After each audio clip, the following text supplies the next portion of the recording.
अन्य धान्याच्या किट्स वगैरे आपण त्या ठिकाणी देतो, ते मी यापूर्वी देखील सांगितलेलं आहे। आपण दोन अजून निर्णय याच्यात घेतले आहेत की जे काही इन्फ्रास्ट्रक्चरचं नुकसान झालं आहे ग्रामीण भागामध्ये त्याकरता 10,000 कोटी रुपये इन्फ्रास्ट्रक्चरच्या नुकसानीकरता आपण उपलब्ध करून देणार आहोत। डीपीसी मध्येही 5% अशा प्रकारे पूरग्रस्त भागातल्या कामाकरता आपण जवळपास 1500 कोटी रुपये हे आपण उपलब्ध करून दिलेले आहेत। एक मागणी सातत्याने यायची, ओला दुष्काळ जाहीर करा, ओला दुष्काळ जाहीर करा।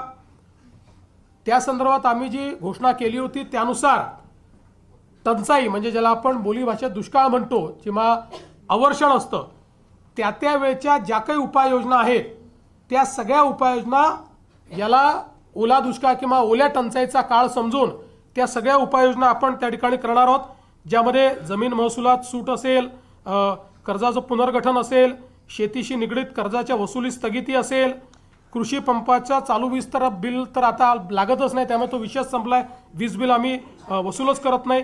शालेय व महाविद्यालयीन विद्यार्थ्यांना परीक्षा शुल्कात माफी हे देखील करण्यात येणार आहे आणि रोहियो अंतर्गतच्या कामाच्या निकषात ज्या काही सुधारणा करायच्या त्या आपण करणार आहोत आणि विशेषतः अतिवृष्टी व पूर परिस्थितीमध्ये हे जे काही तालुके आपण जाहीर केले आहेत तिथे शेतीच्या वीज पंपाची जी काही वीज जोडणी आहे ती त्या ठिकाणी अबाधित राहील, त्याचं नुकसान झालं असेल तर त्याची भरपाई मिळेल। अशा सगळ्या गोष्टी ज्या आपण दुष्काळाच्या म्हणजे टंचाईच्या काळात करतो त्या सगळ्या गोष्टी आता देखील आपण या ठिकाणी लागू केलेल्या आहेत। आता मी याच्याकडे वळतो की आपण शेतकऱ्यांना जी थेट मदत करणार आहोत, म्हणजे ही आधीची सगळी मदत शेतकऱ्यांनाच आहे, पण क्रॉप कम्पेन्सेशन, तर क्रॉप कम्पेन्सेशनच्या संदर्भात आपल्याला कल्पना आहे की या ठिकाणी साधारणपणे NDRFच्या नियमाप्रमाणे 8,500 रुपये आपण या ठिकाणी कोरडवाहूला देतो, हंगामी बागायतीला 17,000 रुपये हेक्टर देतो आणि बागायतीला आपण 22,500 रुपये हेक्टर देतो। त्याप्रमाणे जवळपास या ठिकाणी आपण 65 लाख हेक्टर करता 6,175 कोटी रुपये देण्याचा निर्णय केलेला आहे, ते पैसे आपण देणार आहोत। आणि याच्या व्यतिरिक्त आपण हा निर्णय केलेला आहे की आता आमच्या शेतकऱ्याला किमान रबीचं पीक घेता आलं पाहिजे, त्याकरता बियाणं असतील किंवा इतर गोष्टींकरता आपण प्रति हेक्टरी अतिरिक्त 10,000 रुपये देण्याचा निर्णय केलेला आहे। त्यामुळे याकरता देखील 6,500 कोटी रुपये आपल्याला लागणार आहेत। म्हणजे आता जर आपण विचार केला तर जो कोरडवाहूचा आमचा शेतकरी आहे यांना हेक्टरी 18,500 रुपये मिळतील, जो आमचा हंगामी बागायती शेतकरी आहे त्याला 27,000 रुपये हेक्टरी मिळतील आणि जो आमचा बागायती शेतकरी आहे त्याला 32,500 रुपये हे हेक्टरी देण्याचा निर्णय केला आहे। याच्या व्यतिरिक्त जवळपास 45 लाख आपले शेतकरी जे आहेत यांचा विमा आपण उतरवलेला आहे। विमा उतरवलेल्या शेतकऱ्यांना याच्या व्यतिरिक्त आता त्याचं कॅल्क्युलेशन चाललेलं आहे, पण याच्या व्यतिरिक्त अगदी कन्झर्वेटिव्ह साईडला जरी आपण पकडलं तरी ज्यांचं पूर्ण नुकसान झालेलं आहे अशा शेतकऱ्यांना साधारणपणे 17,000 रुपये हेक्टरी विम्याचे पैसे मिळतील। त्यामुळे आपण जर बघितलं तर ज्यांनी विमा उतरवलेला आहे अशा शेतकऱ्यांना साधारणपणे त्यातले जे कोरडवाहूचे शेतकरी आहेत त्यांनाही 35,000 पर्यंत मिळतील आणि जे बागायती आहेत त्यांना तर 50,000 प्रति हेक्टरच्या वर एकंदरीत पैसे जे आहेत ते या ठिकाणी प्राप्त होणार आहेत।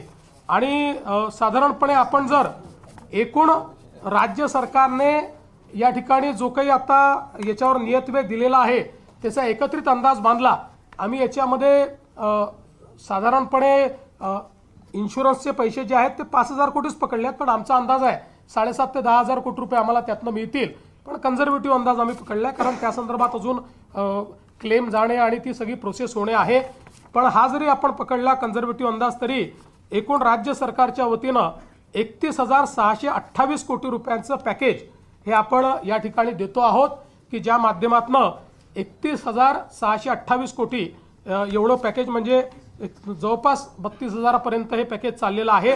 अशा 32,000 कोटीपर्यंत अशा प्रकारचं हे पॅकेज या ठिकाणी आपण दिलेलं आहे आणि आपला प्रयत्न आहे की यातला जेवढा जास्तीत जास्त पैसा हा आपल्याला या ठिकाणी दिवाळीच्या आधी देता येईल, किमान क्रॉप कॉम्पेन्सेशनचे पैसे वगैरे जे काही आहेत हे जेवढे जास्तीत जास्त दिवाळी आधी पुश करता येतील. बाकी तर जे मृत व्यक्तींचं सहाय्य आहे, जखमींचं सहाय्य वगैरे हे आम्ही ऑलरेडी देऊन टाकले आहेत. 10,000 रुपये जे द्यायचे आहेत ते ऑलरेडी देऊन टाकलेले आहेत. बऱ्याच गोष्टी आपण यातल्या दिलेल्या आहेत. काही गोष्टी ज्या राहिलेल्या आहेत त्या सगळ्या गोष्टी आणि क्रॉप कॉम्पेन्सेशनचे पैसे हे आपण त्या ठिकाणी देण्याचा प्रयत्न करणार आहोत. आणि आपण जर विचार केला तर निव्वळ क्रॉप कॉम्पेन्सेशन करता आपण याच्यामध्ये जे पैसे देतो ते देखील जवळपास 18,000 कोटी रुपयांपेक्षा जास्त आहे. म्हणजे मला असं वाटतं की आतापर्यंतच्या इतिहासात सर्वात जास्त पैसे हे क्रॉप कॉम्पेन्सेशनला देण्याचा प्रयत्न या ठिकाणी आपल्या सरकारच्या माध्यमातून आम्ही केलेला आहे. आम्ही तिघांनी बसून याच्यावर खूप विचार केला आणि हा निर्णय केला की 4 खर्च कमी करावे लागले तरी देखील आपण त्या संदर्भात मागे पुढे पाहू नये, कारण शेतकऱ्यांवर अभूतपूर्व अशा प्रकारचे संकट आहे आणि म्हणून आपण जे काही जास्तीत जास्त करता येईल तो करण्याचा प्रयत्न आम्ही करू. याच्या व्यतिरिक्तही आमचा हा प्रयत्न आहे. आज मुख्यमंत्री सहायता निधीला देखील मोठ्या प्रमाणात लोक मदत करतायत आणि त्याही माध्यमातून अनेक गोष्टी अशा असतात की ज्या आपल्या कुठल्याच नियमामध्ये आपल्याला कव्हर करता येत नाहीत. त्यामुळे अशा प्रकारच्या ज्या काही गोष्टी हळूहळू आढळतील त्याच्यावर आम्ही मुख्यमंत्री सहायता निधीतनं किंवा काही लोकांनी CSR देखील देण्याचं मान्य केलं आहे. त्या CSRच्या माध्यमातून आपल्याला कशी मदत करता येईल या संदर्भातला प्रयत्न आमचा असणार आहे. कुठल्याही परिस्थितीमध्ये शेतकऱ्यांच्या मुलांचं शिक्षण हे याच्यामुळे बाधित होऊ नये, त्यांची स्वप्न कुठेतरी खंडित होऊ नये अशा प्रकारचा प्रयत्न या माध्यमातून आम्ही या ठिकाणी केलेला आहे. त्यामुळे हे सगळं मी आपल्यासमोर पॅकेज ठेवलेलं आहे. मी माननीय अजितदादा आणि शिंदे साहेबांना विनंती करतो की त्यांनी देखील मत याच्यावर व्यक्त करावं.